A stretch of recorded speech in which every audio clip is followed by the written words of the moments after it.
我其實掩飾住咧我嘅興奮嘅，因為我見到呢位嘉賓咧，我真係好興奮，我儲定啲內容咧就問呢位嘉賓。個個禮拜見㗎啦係啊，真係唔夠啊！你知 ABC Pathways 嘅負責人就巴里，巴里你好，Hello，啊，大家好，黎你好。平時練功啊，一個星期啊，人哋都2日啦，我而家見你1日㗎咋，真係唔係淨係我，即係聽眾們都係即係練功咁樣練啦，咁樣，咁我都係儲咗啲 topic 咧，每次就我一定要問下巴里先咁樣，因為上次我哋咪提咗一樣嘢咧，就係我哋要點樣去教我哋小朋友啊，即係引導佢去認識啲真嘅朋友噶嘛，值得結交嘅係啦，值得建交嘅朋友啦咁樣，而今日呢一條題咧就我儲咗嘅，就係話説咧，因為碧咸咧就係個兩公婆就同佢大仔咧，據報道指就係決裂咁樣啦，咁跟住我就好想同阿 Pally 講啊，咁樣點解咧？嗱，先講下先啦，因為我對大仔特別鍾情咧，係因為真係細個睇佢阿碧咸帶住個大仔喺球場度，所以你就好似睇住呢個大仔大啦，咁因為係第一個仔嘛，咁跟住你就覺得哇喺即係慢慢長大啦，咁其實呢個仔咧喺個環境上面一啲都唔容易。我記得以前咧有一段時間佢仔好中意影相嘅，咁但係有好多唔同嘅人啦會批評佢，你影相都唔靚，如果唔係你阿爸啊、你阿媽啊，咁你點會有人會請你啊？咁樣等等啦，面對過好多嘅唔同嘅聲音啦，咁啊，好啦，呢段新聞咧就係源自於咧就阿大仔咧就其實喺4年之前咧就娶咗阿太太豪門出報道就寫啦。就係出自呢個豪門嘅太太之後咧，其實雙方家庭關係咧開始就係繃緊㗎啦。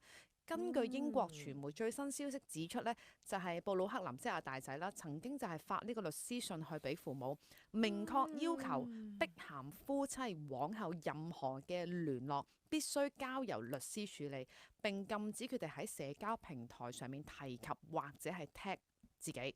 咁啊，亦都係有個衝突嘅源頭嘅。咁啊。估計就係因為阿大仔咧同阿太太結婚嘅時候，咁啊係即係講到就係本身阿太太原本希望咧就係用阿 Victoria 親手設計嘅即係婚紗咁啊，咁但係最終又未能成功啊，搞到佢咧就係用其他牌子啊。而婚禮當日咧，阿碧咸家族嘅好朋友啦，咁致辭嘅時候咧又讚到 Victoria 咧喺大仔嗰個婚禮上面啦。Victoria 係一個佢阿媽係啦，佢阿媽係啦，阿碧咸個老婆係啦 Victoria 啦。就即係，但係咧喺個婚禮上面咧，咁阿碧咸家族嘅朋友仔，咁啊呢位朋友咧就喺致辭嘅時候就讚啊碧咸個老婆，即係 Victoria，就話係現場最靚嘅人，咁啊令到阿新娘子就好尷尬，同埋都真係好嬲咁啊！好啦，種種累積之下咧，阿婆媳嘅關係咧就開始越嚟越即係勁啦咁啊！咁啊大仔咧咁啊，即係當然就喺個妻子嘅立場就係。即係支持住佢啦，咁樣，所以同原生家庭嘅關係咧就越嚟越遠。好，等等，咁啊而家就去到法律層面。咁點解我要講呢一段關係咧？咁樣其實都係屬於個親子關係。呢個親子關係，嗱當然我哋唔知佢細個時候係點樣，但係我哋好希望我哋人仔細細同阿爸你傾偈嘅時候，我哋就好希望由細開始點樣去教育佢嘅價值觀啊，培養種關係，去到大個啊嘛。但係我又諗。戀愛大過天喎，我同你都經歷過啊，巴里。咁就係咁點咧？你聽咗呢段新聞之後，所以我其實幾想知道佢仔而家幾多歲嘅？即係，search 而家下先。去到20中啊，20尾啊。因為人嘅咧，我即係越嚟越相信咧個認知同埋嗰個思想嘅維度係真係隨着年齡咧係個人生閲歷咧係去成熟越嚟越多好多。咁如果佢我唔知佢以前讀書嗰個學校個環境係點啦，又或者淨係基本上話因為爹哋成日要出賽，所以咧佢都周圍全球飛嚟飛去，根本學校都好少去翻㗎啦。咁即係社交接觸反而少，只係黐住爹哋媽咪多嘅。咁令到佢未必有能力去認識揀到同價值觀嘅人啊，類似咁啦嚇。咁呢方面我又想知多少少。佢而家阿仔係26歲，係啦。其實呢件事咧嘅曝光係因為佢第二個仔就講話，佢第二個仔就講話，作為父母咧係唔會去 block 咗自己個仔嘅咁樣，最多都係俾人 block 嘅啫咁樣。跟住後尾傳媒就好似係報道咁樣，所以佢二仔應該係冇乜嘢嘅。OK， 好，係啦。嗱，即係呢個你問我個理解嗰個方法就係我用一個普通家庭層面，我教我3個女啦。咁我細個就已經係俾佢哋要，因為我好怕就係你識咗另一半，嗯一個另一半咧可以破壞晒你整個由細到大嘅原生家庭嘅成長同埋個關係嘅，嗯係可以足以破壞晒。咁所以我咧就好細個就令到佢哋已經明白你揀嘅另一半嘅價值觀同我哋有幾相似，嗯同埋要俾佢知道，如果你嘅另一半有企圖或者意圖係破壞我哋嘅關係，你就要小心啲啦。咁我種咗呢啲種子落佢哋嘅思想度咧，就令到佢哋會識取捨啊。如果唔係咧，其實你睇好多嘅大家族啦，佢哋有能力、有本事、有身份、有地位，或者 even 有知名度嘅嗰啲先至係麻煩，因為其實頭先你講嗰啲 case 咧，如果一般家庭應該唔會好大嘅問題，但係問題你有知名度，好多報導，有好多網絡嘅攻擊，有好多人係唔係將呢件事發大？因為你嘅知名度或者你嘅聲譽，就令到你會睇到呢啲嘢就即係無限放大啊！其實可能係一個普通家庭一件小事，咁而令到佢就會無限個情緒越嚟越嬲咯。咁啊，所有個原因都係導致可能你父母出名過我哋啊，每一次去邊度你個光都遮蓋我哋啊。喂，我屋企都係頭先聽你講話係有錢人嚟㗎嘛。係啊，佢嘅女方嘅爸爸係一個商業嘅投資者，目前嘅身家係超過17億啊。係啊，美金仲要係咪？係啊，呢個美金就唔知喎，但係就話17億。同埋咧，啱啱所講咧，其實好多人都因為佢嘅成長過程我都睇住啦咁。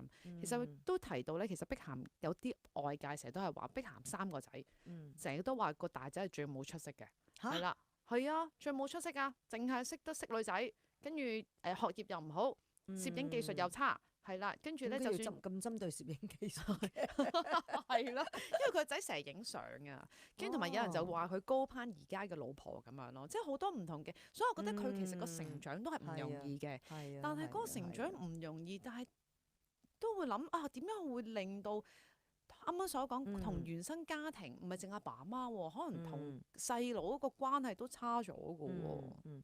嗱，我諗頭先你講嗰幾點好緊要喎，就係因為父母嗱，即係你由細到大發生咗好多嘢，我讀書唔好乜乜乜乜咁，咁可能個父母就既然讀書唔叻唔緊要，你陪我出去，我對住你，我同你一齊，你同我影多啲相咁啊。但係唔排除就因為同佢哋一齊嘅時間，又或者我唔知個父母點樣去handle，而令到佢有呢個成長嘅過程嘅外界睇得到係一個負面嘅，OK， 咁而就俾到你大個咗識人咧，就有藉口入㗎啦。因為我喺外界睇到，咁我講多幾句，你咪 believe 咗落嚟。一個信念同價值觀就係我哋嘅冰山底層最根源嘅嘢。我可以只要我 trigger 到你嘅 belief，而係同你嘅價值觀係有影響性嘅，即係譬如我唔重視家庭嘅價值觀，我由細到大我爹哋就話俾我知，因為佢冇教到佢親情國解完。咁如果佢就話出名緊要啊，有錢緊要啊，或者你有能力又緊要啊，跟住咁啱我撞正，佢又 believe 自己真係冇能力喎。又撞正出邊啲人就係咁話佢喎，跟住識咗嗰個女仔，另一半就會話：喂，點解你仲要喺佢嘅陰影底下啦？你講一個字就大件事啦。點解你仲要你同佢一齊？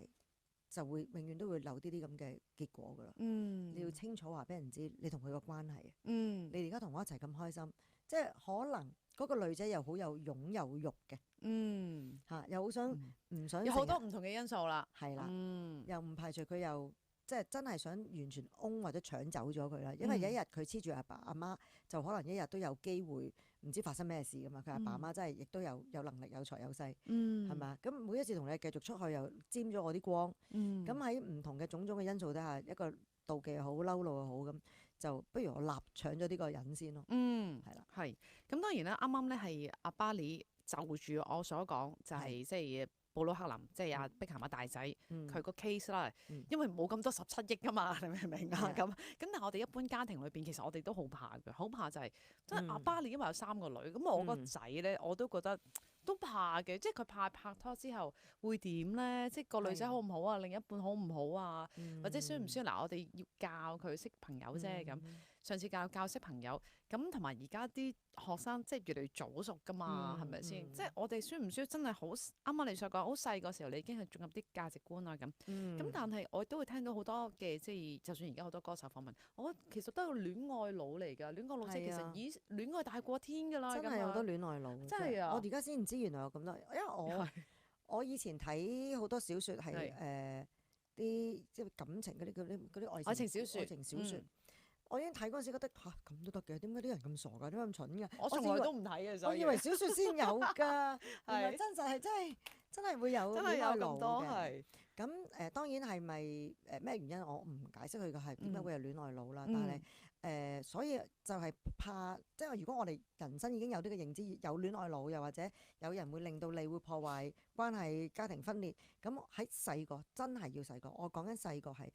4、5、6年級呢個係時候㗎啦。哦，4、5、6年級就要落種子嚇，落種子話俾佢知其實父母啦，因為你以前講好多嘢佢未必聽得明，你而家4、5、6歲佢足夠嘅能力聽得明。父母其實係為佢做咗幾多嘢，我好期望將來你點樣 take care 翻我嚟，一定要講。但係10個9個父母咧都會就係成日講話你大個掂㗎啦，你揾到錢就得㗎啦，你唔使理我㗎啦。嗱。我好知你要愛錫，我好知你好想去獨立，但係其實你講緊啲咩俾佢聽啊？你講緊就係話，你叫佢第時唔好理你喎，佢真係信咗 believe 咗喺個冰山底層，believe 咗佢話㗎嘛，佢叫我㗎嘛，佢唔會嬲㗎喎，係咪啊？係咪？咁我調翻轉喎，我同我個女講，你第時識嘅男朋友好，佢嗰陣時媽咪，我點會識男朋友咁細個咁？係你係細個，你第時你始終都會大，你都會識㗎嘛咁。即係你講定啲嘢俾佢，你識嗰陣時咧，你一定我好相信你啦，俾個 belief 落去啊！你一定有能力揾到一個同你個價值觀好相同嘅人，同你嘅睇法同你嘅認同好相同嘅人。所以咁，你同你嘅男朋友或者你將來嘅另一半一定會好錫我哋屋企人，對父母好好嘅。OK。我想講，我即係點解啱啱咧驚訝咧？你啱啱嗰番説話，正正我琴晚老公同我講嘅喎，真係咁啱啊！好恐怖呢件事。你知唔知同我講咩啊？唉，唔知講咗啲咩啦。佢話：唉，其實咧第時佢養到自己咧就得㗎啦。咁我都諗住老人院㗎啦。咁啊，佢咁同我講。跟住我話：咁點解你要咁樣諗啊？咁啊，佢話：我係諗住住老人院㗎啦。咁佢養到自己就得啦，唔使理我㗎啦。咁啊。咁唔得，坐底都要探我啦，係嘛？即係我咁樣講，咁唔得，對我講啦，對我講咁唔得。當時我就咁樣諗，咁唔得，唔可以咁樣。跟住我再補一句嘅，我話我要教佢孝順我哋㗎，唔可以就咁㗎喎，咁樣。跟住所以你啱啱嗰陣時，我就哇咁驚嘅，琴日先發生嘅事，今日阿爸你又講啦咁。但係我哋有陣時有呢一種，同埋啱啱你提咗一樣嘢就 believe 啊。得 believe 呢個詞好緊要，我哋點樣可以即係中嗰樣嘢 believe？我唔係中咗之後，就算佢下次有第二個，同埋有陣時都會咁樣諗噶嘛。